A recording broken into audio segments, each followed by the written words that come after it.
Hey, I'm Alex Radcliffe from Board Game Co., and this is News and Week in Review, where we're going to go through a variety of news pieces. The topic of the week, the games there's no topic of the week, that was instinct from when I used to do that. The Board Game Geek hotness, the games I played, all of that and more, and of course links and timestamps to everything down below. Let's go ahead and start this off with news, and we do have a bunch of news for you, because last week I don't remember what I did last week. Oh, I did that. I did a kind of tired rambling thing. So, fun fact here, for the past, I've had a few people now, maybe 3 or 4 people reach out to me and be like, oh my gosh, the past videos you've seemed like, overwhelmed and all that and burnt out and things. And I'm like, well, overwhelmed, yes, burnt out, no. It's been, sorry. It's been a very, very busy month, but I am optimistic that the worst is behind me, I say as I'm heading into Gen Con, but I am having a very good time and a very enjoyable time. Definitely overwhelmed, though. Also, I didn't even get to tell you about this week. Oh my gosh. I drove from Florida to Cleveland this past week, from Florida to Ohio, did through 7 states in one day, 17 hours or 16 hours, whatever it was, because Frontier decided to bump me for my flight. Myself, Meg, and AP coming back from Dice Tower East, and we had a road trip back to Cleveland. Yay! So there's that. Anyways, we'll talk more about that. That'll be in the vlog. You can see the vlog. The Dice Tower East vlog probably going up next week. We'll see. Anyways, let's go ahead and start this off. We have news to go through. Starting off with Gamma. Gamma has their annual diversity drive, the Horizons Fellowship or whatnot. That's going to be offering $1,000 grants to various smaller board game publishers from historically underrepresented groups. If you are someone in that group or you know someone in that group, please make sure they know about this so they can go ahead and apply. You can check it out. A bunch of people I know involved there. A bunch of people getting grants from it. But basically, if you are from a historically underrepresented group, you get a bunch of perks, including a grant, including membership to Gamma. I believe, is it flights to Gamma or something, tickets to Gamma? You get a variety of different things over here. So make sure to check that out if you or anyone you know can benefit from it. We also have Origins Game Fair. Speaking of Gamma, we have Origins Game Fair reporting that they have a higher 2024 attendance for Origins. We have attendance is up 9% from 2023, and booths are up by some small amount, but I don't remember exactly what it was, but some small amount, from 326 to 300, from 305 to 326 exhibitors this past year. For me, it does feel smaller. Origins this past year has felt emptier. I don't know if that's a case of losing bigger publishers and getting smaller publishers. If I had to make a guess, I'd say so. Historically, on my side, I feel Origins has been struggling to keep up effectively over the past few years. I feel that PAX Unplugged growing has made it so that Origins has gotten a little underrepresented. People obviously launch their big games at Gen Con, and then from there, anything that misses that wave hits PAX Unplugged. Origins is just too close to Gen Con right now, which has made it harder for people to go there. I do hope it continues to grow. It's my backyard con. It's one of my favorite conventions because of that, but it definitely feels like it's on the smaller side despite the larger attendance. We also have, speaking of Origins and Gamma and all that, we have 2023 Origins Award winners. I'll include a link to this down below, as I do with everything. But basically, we have the various award winners of different categories. Best role-playing game supplement, Dune Powers and what's it called? We have Best Party Game, Smug Owls, Best Children's Game, Dice Veggies, Best Cooperative Game, Sky Team, Best Lightweight Game, Leaf, Best Thematic Game, Freelancers. So a whole lot of different games coming out over here, but if you want to check out the Origins Awards, you can check those out. And while we're on the awards subject, we have the BGR Awards. Oh my gosh, you're going to have a day to end these. Voting ends very quickly on the BGR Awards. Check them out. I think you have a day, maybe 2 over here. Ends July 13th, but Board Game Revolution is doing their awards for a Game of the Year over here. I should probably do this on my end. Let's see how many questions they have. They have not so many questions. We're going to do this right now. So we're going to go ahead and do my own answers for this. Let's do Alex at boardgameco.com. There we go. We have, oh my gosh, let's lower this over here. We got Darwin's Journey, Game of the Year, Distilled, Your Poet, Nucleum, Thunder of Vendetta, Voidfall. None of these would I choose. None of these would I choose for my Game of the Year. Some of them I haven't played, granted. From those, I'll go with Sky Team. But honestly, I wish I could choose something differently. Best Solo Game, 20 Strong. 20 Strong is a possibility. Deliverance, Earthburn, Halls of Hagra, Legacy of You. We're going to go with 20 Strong over here. That seems like Best Solo Game. Best Remake, Castle of Burgundy. I don't even need to see the rest of them. That's obviously the right answer over there. But looking through the rest, yep, Best Remake, Castle of Burgundy. Thematic Game. Deliverance, maybe. Earthbound haven't played. Sky Team's pretty good. Sleeping Gods, The Witcher, Old World. Oh my gosh. And I'm not choosing best game. I think thematically it does deliver. Easygoing. Obviously, if I'm biasing your choices here, I'm sorry. Easygoing light game. We have Coffee Rush, Faraway. Faraway is good. 4 Shuffle is better. 4 Shuffle is going to be my favorite light game for the new ones. Sweet Spot, midweight game. Apiary is a good choice for that. Apiary, Expeditions. I prefer Expeditions to Apiary. We're going to go with Expeditions. Brain Burner, heavy game. From those, have I played any of these? I've played Hegemony. Scholars, I've only played Hegemony from these. So I guess by default, Hegemony wins over here, just because I haven't played the rest over here. Hidden Gem, Cusco, I like a lot. I like Cusco. Divinity, Jekyll and Hyde, Junk Drawer. Junk Drawer is a hidden gem. Oh my gosh, I love Junk Drawer. We have Best Expansion. Canvas, Cascadia Landmarks, no. Distilled, Ice Vanguard, Lost Ruins. Lost Ruins, The Missing Expedition. Yeah, I think that's pretty. Best cover art. Okay, I appreciate they showed the cover art. Sleeping Gods, Distant Skies. It's gotta be. Okay, done. Submit. All those. Oh, you gotta be kidding me. Motorcycles? Really? Really? Is that what we're doing now on stream over here? Woohoo! Okay. Indicates required questions. Did I miss something? Did I not do it right? I don't understand. Submit. Your response has been recorded. Yay, done. Anyways, that's the BGR voting over here. Then we have over here, speaking of BGR, I'm doing nice tangents over here, Board Game Revolution. Multiple board game publishers fall prey to scammers impersonating 80,000 member board game Facebook group. Basically, a bunch of people reached out to various publishers saying, hey, I'm Thomas Covert from BGR and I'm reviewing games now. Can you send me games? And a bunch of publishers were like, sure, we'll do that. And a bunch of publishers were like, we'll get to that, but didn't. And then they found it's a scam. So if you have been reached out to by anyone extorting games from BGR, it probably was not Thomas Covert. He does not do reviews, at least currently, although it's going to make it very, very complicated for him to start doing reviews now because no one's going to believe it's him. So, yeah. Anyways, you can check that out if you want to get a little bit more in-depth story on there from Board Game Wire. We also have over here, we have on Board Game Geek News, we have a bunch of games over here. We have Dorfromantik Sakura coming out, an expansion Dorfromantik. We have Intarsia from Michael Kiesling and Lucas Sigmund, looks delightful, from Pegasus Bill. We have the new art for Civolution, and we have Uwe Rosenberg Portal. So a bunch of games to be excited about from a variety of well-received designers.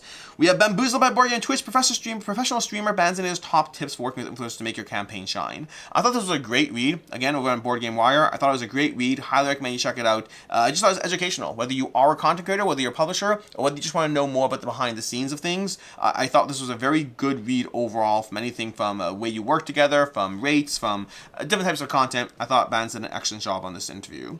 We have over here on Board Game News, we also had Wrath of the Fire Mountain over here from Phil Walker Harding and Eric Lang. We've talked about this before, but they have more information about the game. We also have I Love Manatees, which I think is hilarious from Eric Lang. Hilarious particularly because we have over here Manatee Sanctuary from Warp Reality Games, which this happens a lot in all things, in video games and movies and board games too, but having two Manatee themed games coming out, like I don't know a lot of Manatee themed games, and we have Manatee Sanctuary and I Love Manatees coming out at the same time, so I thought that was funny. We also have Bardwood Grove, a designer diary from Carl Van Ostrin. I thought Bardwood Grove was excellent. Granted, only one play. I need to play it more. But if you want to check this out, if you want a bit of a designer diary or a deep dive into the game, I thought this was really well done as far as giving you some insight into the game. And then we have some more Board Game Wire articles. We have Sepiyun over here. Small is beautiful. Fight in a box Sepiyuns on succeeding with small scale crowdfunding. Again, another educational article about how to survive as a small time creator. I thought it was really well done. Sepi's fantastic. He has a crowdfunding campaign going on right now. And then lastly over here, we have in big news, we have literally big news, big miniatures news. We have struggling Cthulhu Wars maker Peterson Games has been bailed out by new launched US board game maker Quimbley's Toys and Games. Basically, Peterson Games has been bailed out, and they are being relegated as a design company only, as Quimbley Toys and Games is going to be taking over their games, including delivery of past campaigns. If you want more information, check out the article on Board Game Wire. But that's big news for Peterson because they've been going through a process for a while. And with that, we're going to go ahead and dive into the Board Game Geek Hotness over here. Board Game Geek Hotness, we have over here. Nope, that's my personal Gmail over here. Not Gmail, my personal Board Game Geek email. We have over here, let's go to the Board Game Geek Hotness and scroll down to the bottom and work our way up.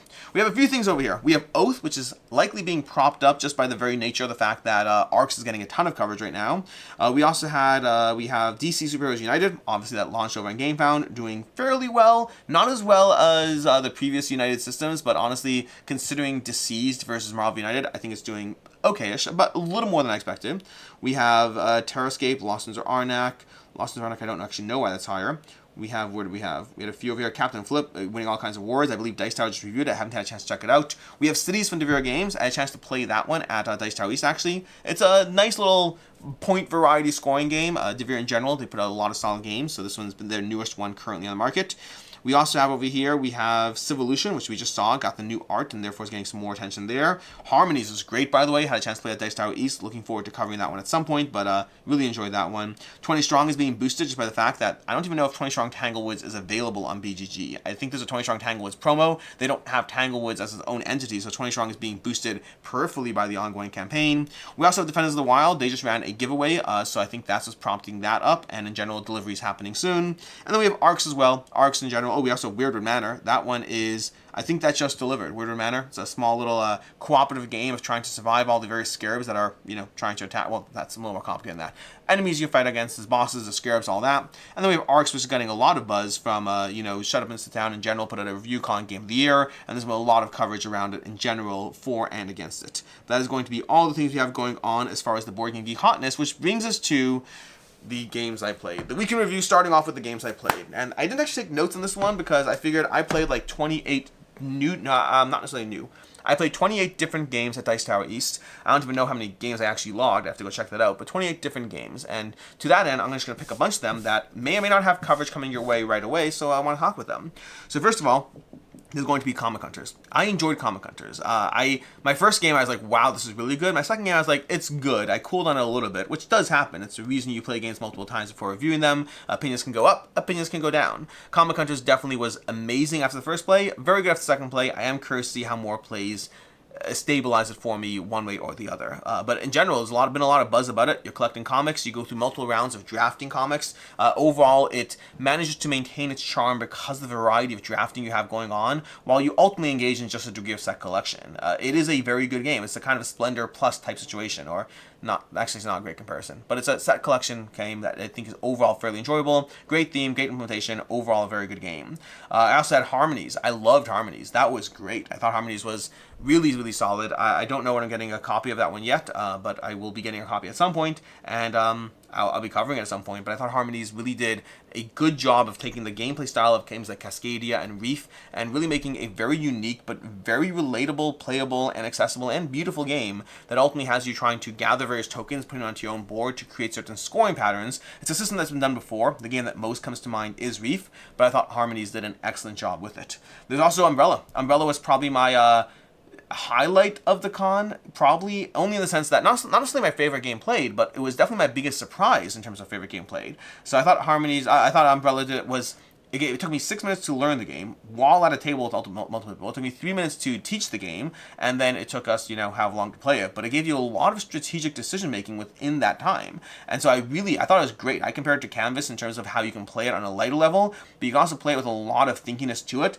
I was really blown away by it. Granted, I only got one play, so remember, I do need multiple plays. Harmonies actually got a few plays in. Comic Hunters, I got a few plays, but Umbrella, I only got one play. It was towards the end of the con, but I was really surprised by that. And let's talk about Faraway too. Faraway is another one I played, also from Patasaurus Games, that I've heard good things about it. I overall like it, not yet sure where I land with it. Got, I think, 3 plays of it in, but Faraway is a game of trying to create a scoring pathway, and you draft cards and create the path, and then you reverse score the path as you go in reverse. And I thought that was very well done, giving you a good amount of decision-making skills and decision-making to do in a 15-minute game. So overall, really enjoyed it. Want more plays of it. I am curious on the longevity of it. I don't know if I feel I need it or not, but that's going to be Faraway. And that's going to be some of the games I played. Just some, because like I said already, I played like 28 games at Dice Tower East. You can check out my vlog coming up. You'll have some more thoughts on some of them. Some of them I got into thoughts, others not so much, but that will be coming up hopefully this week. In any case, that brings us to the schedule of the week, or the weekend review. Starting off with this past Saturday. This past Saturday, I reviewed A Message from the Stars. Overall, really enjoyed it. Gave it a 4 out of 5. Thought it was a very good deduction game. I don't know if it's my favorite deduction game, so I'm not yet sure if it's a keeper for forever, but it is a keeper for right now. I also had a review for Tanglewoods. Had a review go up for Tanglewoods from Charcuterie Games. It may be my favorite Tanglewoods game. It's hard to say for sure because I really wish there were other bosses. So like the things I didn't like about the game, I kind of want those addressed in some way, but especially if they're not yet final, especially if they are tweaking things, I think it has the potential to be my favorite 20 strong, because honestly, the 20 strong games are all 4.5s, except for Too Many Bones, which is a 4, which is weird for me, but you can check out my full review for that kind of breakdown. That was Tanglewoods. We also had on Sunday, a more random question kind of thing, although this one wasn't really random questions, this was about sensitivities in board games in different ways, things that are likely to make you, things that are going to make it more likely or less likely for you to get a game based on your own interest or sensitivity to the theme. So I did that as a question. You can check that out if you want to go ahead and chip in and join and add your own little 2 cents. That would be much appreciated. As usual, we go over these once a month and just talk about the opinions and what people said or didn't say and all that stuff as we go through it.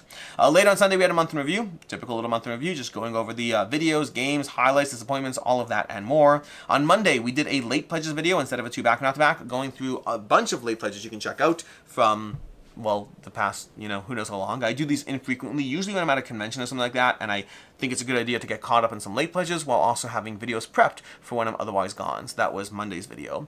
On Tuesday, oh, and I also got a few wrong. There were I think 2 of them were closed, so 2 of the 18 were already closed. I apologize for that. One of them had just closed 2 days after I filmed it before the video went up, which does happen, but I'm sorry about that. Anyways, Tuesday we had DC United review. I went through the DC United system, talking about Marvel United, the iteration of the system, and where DC United is. Short version is, I do think it's my favorite United game so far, but that's not because oh my gosh, the new one's the best one. It's just they continuously have iterated and added things to the system. So I have so far liked each United game better than the last, not because of the characters, but because of the iterations to the system. Although it does make me slightly annoyed at the previous iterations because it makes them less fun a little bit. But anyways, that is DC United. We also have Sirens, a gameplay for Sirens went up. This is a sponsored gameplay that went up on Tuesday as well. And then lastly on Tuesday we had a Rise of Babel preview, I believe. I believe the preview went up. We already had the gameplay last week. On Wednesday we had 2 vlogs go up. We had an IV vlog as well as an Origins vlog. 2 vlogs of things that have just been going on that I just finally edited and got up and running. So if you want to check out either the IV Games trip for Brink, or alternatively the Origins vlog of just, well, the Origins was more of a haul and recap than a vlog. I think there's 2 seconds of vlog content there. It's mostly just haul and recap. And then there was, and then next week we'll have a Dice Tower East vlog. And then maybe there'll be a Gen Con vlog. I don't know what I'll do for Gen Con. We'll see. Gen Con's crazy. It's crazy. It's crazy out there. Then on Thursday we had a few things go up. We had a review for Odalin go up, a very last minute, more of a first impressions than a review because I only have access to so much content in the game. But again, my first impressions of Odalin, I apologize that it was the last day. It has been a month. Moving houses while also going to 3 different conventions in the same month is not something I recommend, and I should have known better. In fact, I did know better. There was a point where I wasn't going to go to Dice Tower East. I was going to nope, I can't, it's irresponsible, and then I decided to do it anyway. So there is that. Anyways, but Odalin went up late. I apologize for that. The good news is it'll be relevant for the late pledges anyway, so it still will have an impact or whatever. I liked the game. I gave it a 4+, which is interesting. I got a few comments that people like that, which I'm probably going to continue to do that.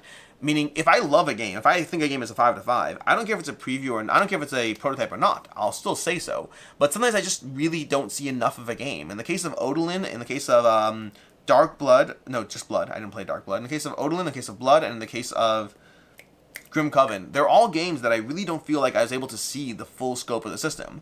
And so they all have different ratings. Well, it's not true. Grim Coven and Odalin are 4, but Grim Coven I think is a 4. Odalin I think is a 4+, meaning I do think Odalin is higher for me. I really like the system. It feels like some degree of Teneris adventures, but also just more fast-paced and more fun things going on. I really did like Odalin a lot, but I'm very hesitant to give a game higher than a 4 if I don't feel I've been able to see enough from it. So I think Blood I gave a 3.5, but honestly I hope it's higher. If they tweak things, I could see it being a 4. Grim Coven is a 4, but I don't imagine that changes. It might change, but I think it's just a 4 for me. They'd have to really change a lot of things to make it higher. And Odalin, I do think is a 4.5 or a 5. I'm just not willing to say that number on a review without a full amount of context. So for right now, it's just a 4+. That is Odalin. And then we had later on Thursday, we had a Rise of... Wait. I think I got something wrong. We had the Sirens gameplay. No. I think, sorry. Rise of Babel gameplay was on Tuesday. Rise of Babel preview was on Thursday. I think that's what it was. Anyway, so Rise of Babel preview was on Thursday. So we had a Rise of Babel preview, going over Rise of Babel, sponsored preview. And then lastly on Thursday, we had a review for Charcuterie from 3WS Games. A very delightful little game of just making a charcuterie board. I thought the theme was excellent. Gameplay was good. Theme was excellent. For right now, it's still in my collection just because I think it's so... I don't know. This is one of those games where I might be being more optimistic than I should be by holding on to it. But I do think it has a large degree of accessibility that makes it very, very charming. But I don't know. I think it stays for right now. I think it stays, but that's more for others than for me. For me, I think I prefer other games, but Charcuterie is so accessible and it's enjoyable that I think for right now it stays, but I give it a 3.5 out of 5. Then we have on Friday. Friday we had a Games Leaving the Collection video. Very short. It was the shortest Games Leaving the Collection video I've ever done. I don't know if I was talking faster or just getting into the game's less details. I don't know what happened, but not that a short video is inherently a problem. A video should be however long the video makes sense to be, but I just felt it was short. I don't know if I was rushing or who knows what was going on. And then today we're going to have a few things. things. We'll have a review for Bailout going up from Hachette Games. We'll also have a sponsored preview for Pandora Celeste going up later today as well. As far as next week, we'll have a bunch of things. We're gonna have a Luthier review going up. This is a review, not a preview. We should have some other content going up. We should have another conversation about the newsletter reservation thing, which was actually supposed to go up last week, but things have to get bumped and pushed around, so we'll have that going up hopefully on Sunday. So if you want to check that out and stir the pot again on another conversation around this newsletter situation, but we have that going on. And then as far as the games on the table, these are a bunch of games that I hope to be playing this week. We have Sacred Valley from North Star Games. I don't know enough about this one, but I do want to play it. We have Foundations of Metropolis, which I know plenty about and want to play. We have Wild Gardens. I'm so excited for this game. I'm excited for this one. I don't even know if it's good or not. I have no idea. I just like the last game, and this looks beautiful, so I hope to play that. And then we have Robo Rally Transformers, which my son has made it very clear he wants to play, so we'll be playing that one almost certainly. My guess, as usual, usually I get to like 2 or 3 out of the 4 that I try to, but that's some of the games I'm hoping to play this week/weekend. In any case, until next time, I'm Alex Radcliffe from Board Game Co. I appreciate you being here, and as always, I hope you have a good one.